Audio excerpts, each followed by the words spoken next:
Rise and shine, Toastmasters and guests. I am Akkshay Shetty. To remember me better, think of a mix between Akshay Kumar and Sunil Shetty, minus the long list of girlfriends. Today I'm going to share a bit of my life with you, and hopefully some of you might see a bit of your life path in it too. I was born and raised in this part of Mumbai called Kurla. It's a lower middle class part of Mumbai, and my parents were extremely caring and well educated, but with limited financial resources.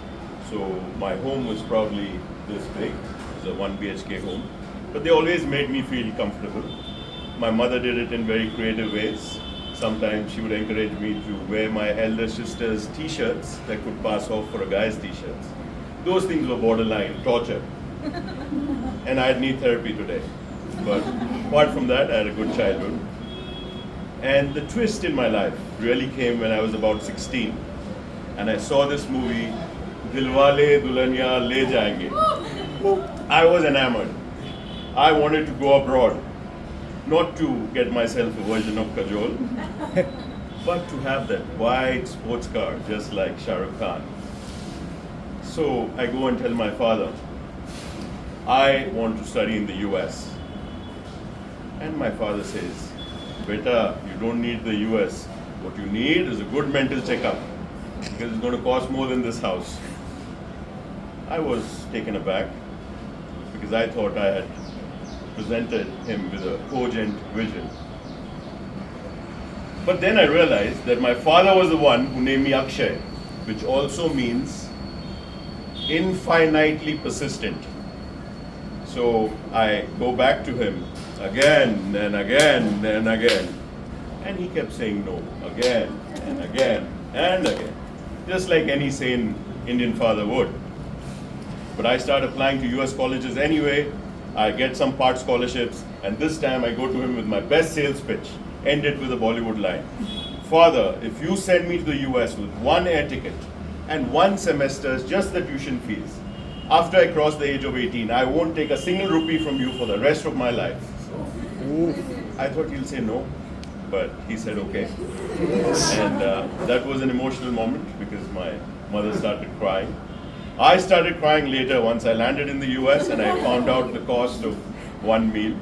So as soon as I landed, I became a dishwasher, a student research assistant, and I started doing some part-time jobs and a sub-landlord where I would give out the other apartments in my complex on rent from free furniture that I got out from people.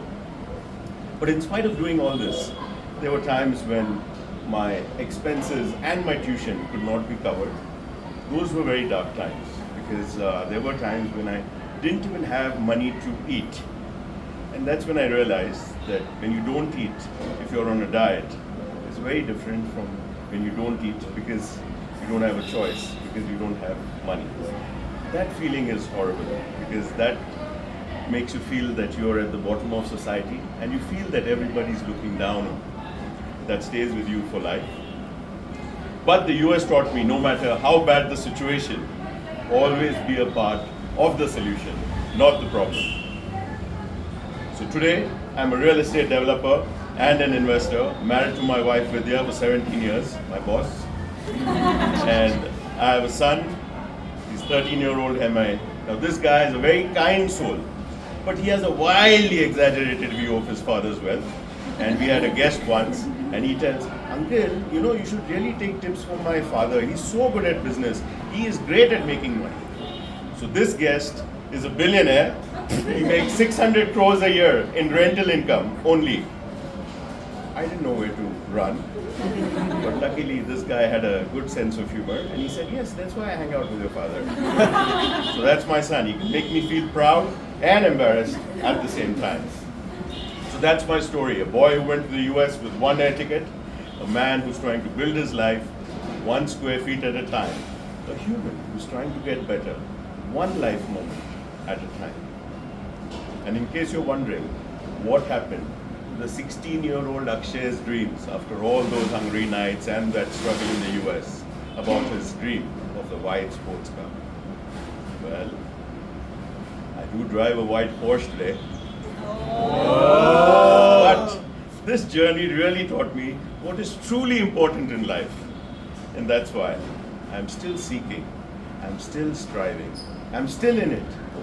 All my heart. Thank you.